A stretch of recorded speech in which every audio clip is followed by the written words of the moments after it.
O Senhor esteja convosco. Ele está no meio de nós. Proclamação do Evangelho de Jesus Cristo segundo Lucas. Glória a vós, Senhor. Quando se completaram os dias para a purificação da mãe e do filho, conforme a lei de Moisés, Maria e José levaram Jesus a Jerusalém, a fim de apresentá-lo ao Senhor. Conforme está escrito na lei do Senhor, todo primogênito do sexo masculino deva ser consagrado ao Senhor. Foram também oferecer o sacrifício, um par de rolas ou 2 pombinhos, como está ordenado na lei do Senhor. Em Jerusalém havia um homem chamado Simeão, o qual era justo e piedoso, e esperava a consolação do povo de Israel.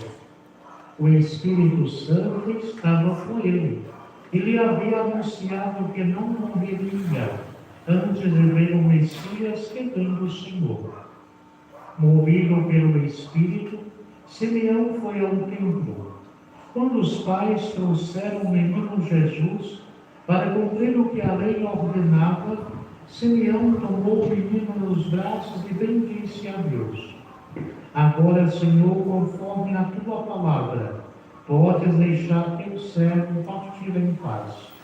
Porque meus olhos viram a tua salvação, que preparaste diante de todos os povos, luz para iluminar as nações e glória do teu povo Israel.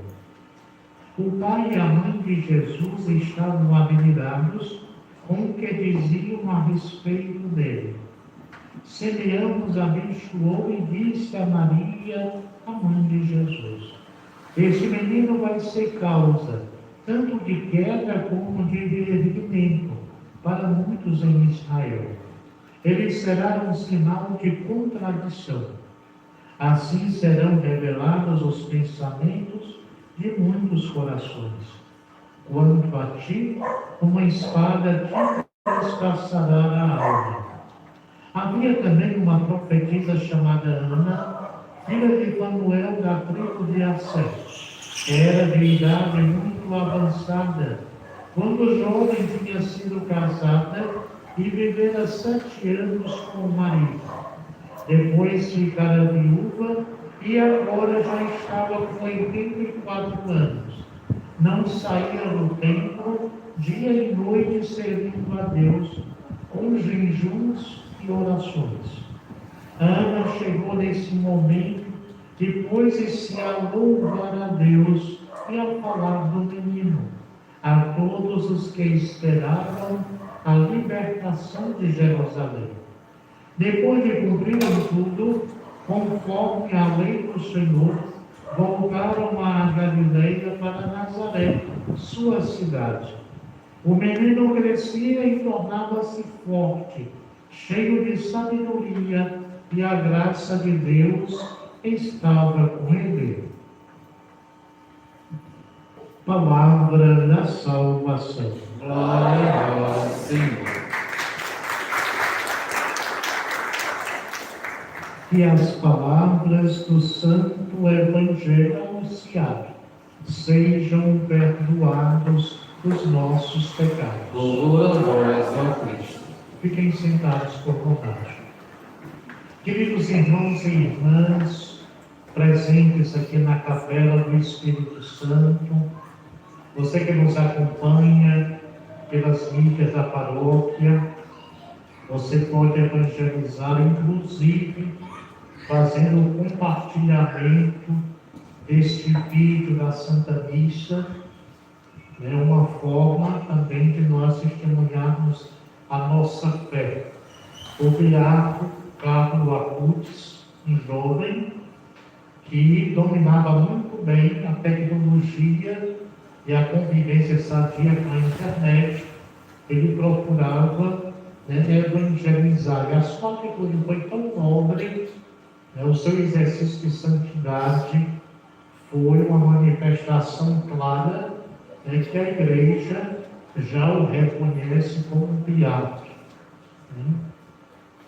E aí é importante nós também olharmos quais são os meios que nós podemos utilizar no dia a dia da vida, trabalhando a nossa santificação. A segunda leitura de hoje, e claro, toda a palavra de Deus, ela é importante e necessária para nós. Mas muito especialmente eu gostaria de convidar os pais para depois, na oração com os filhos, rezarem a partir da segunda leitura de hoje. A palavra de Deus, através da carta do apóstolo aos Colossenses, nos dá como que uma matriz de comportamento para convivermos bem em família. A Sagrada Família de Nazaré fez tudo isso e um pouco mais, obedecendo à vontade de Deus. E aliás, o apóstolo, ele dá um aconselhamento direto. Os pais sejam severos quando precisar, sejam afetuosos com constância com os seus filhos. Os nossos filhos, eles precisam ter os pais o respeito de pais, mas devem encontrar neles os verdadeiros amigos, onde se conta para os pais o que passam. Eu, particularmente, quando eu aconselho um adolescente, um jovem, uma criança que já tem consciência do certo e do errado, eu digo isso. O que aconteceu com você na escola, diga o papai e a mamãe quando chegarem em casa.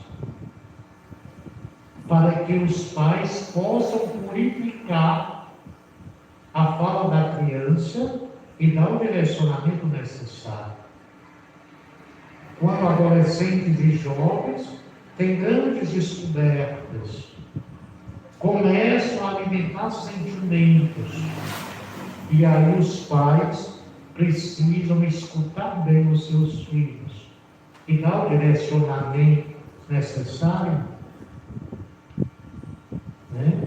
Quando o adolescente começa a juventude, canta para danar um dia, no outro dia está com raiva, e os pais têm que perceber que ali é uma fase que eles estão passando e é normal que isto ocorra, porque às vezes tem um olhar entrelaçado, tentando paquerar, e os pais precisam estarem juntos.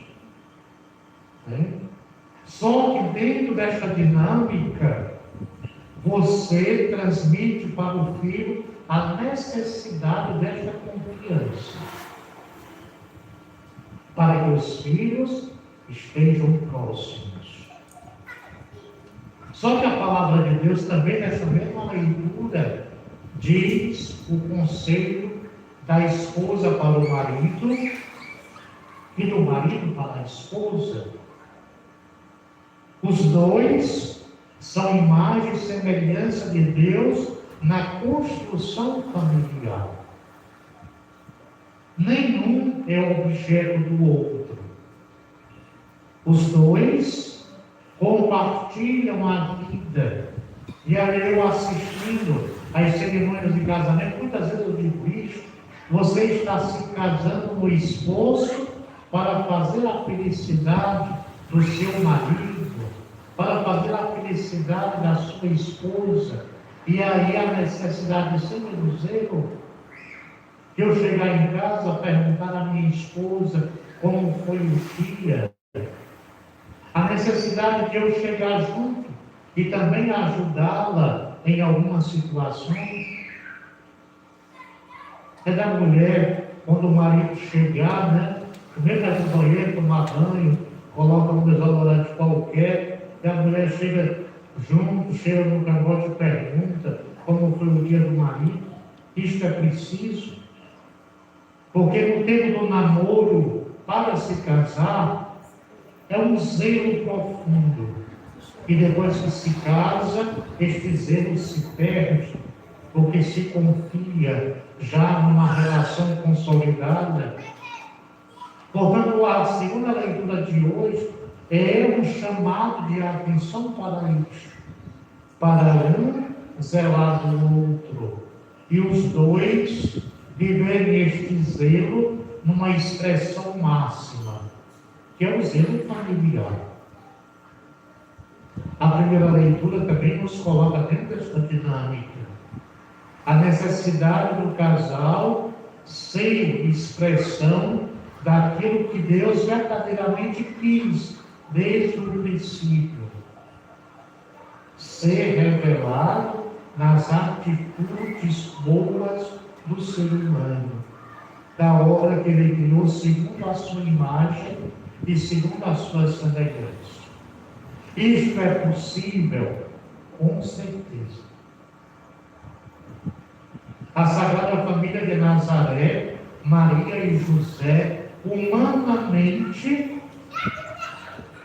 tinham as mesmas dores que nós temos, tinham as mesmas alegrias que nós temos.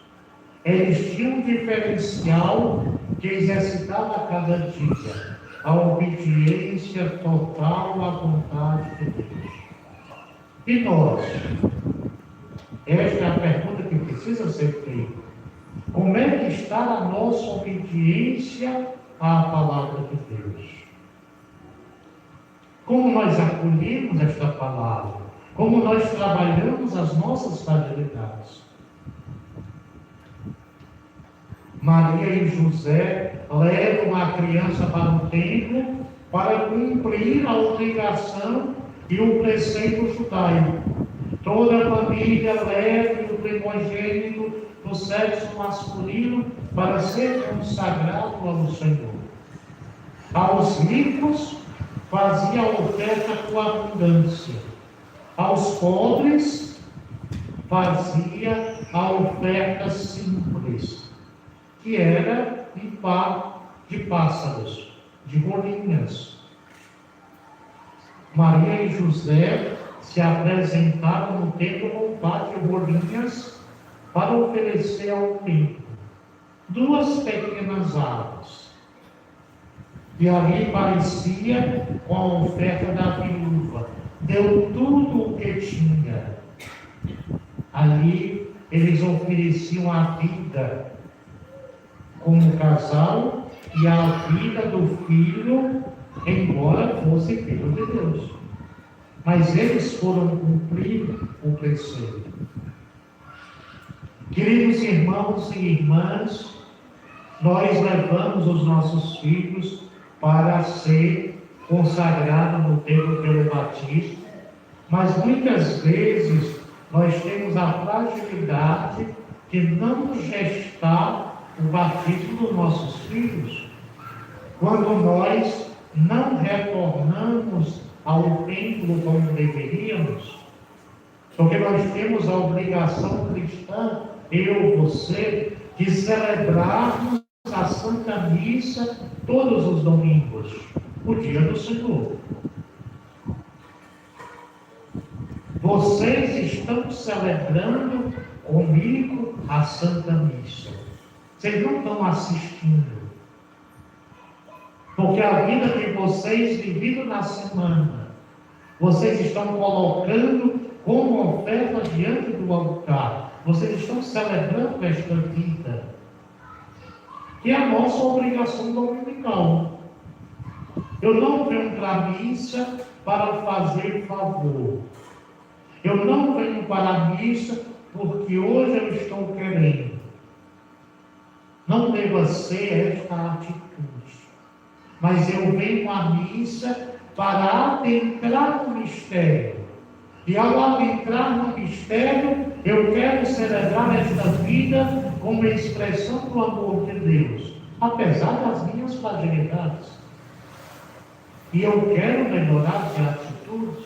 E aqui, diante do altar, eu encontro a força necessária pelo sacrifício celebrado e pela fé de comunhão com a minha comunidade, que se reúne para celebrar a vida.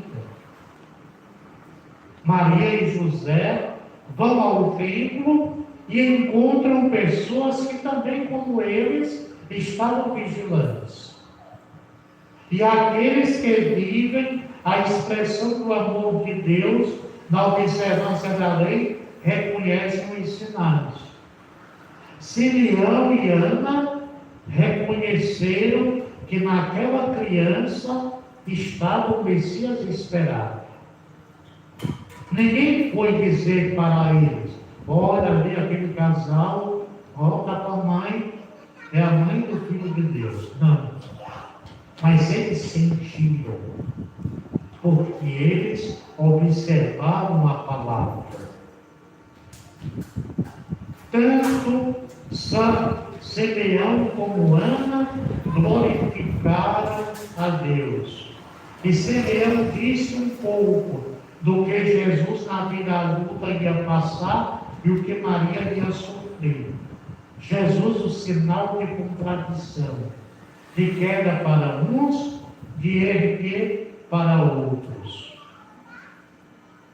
Queridos irmãos e irmãs, quando nós acolhemos a palavra de Deus, nós crescemos no amor divino, nós crescemos na comunhão.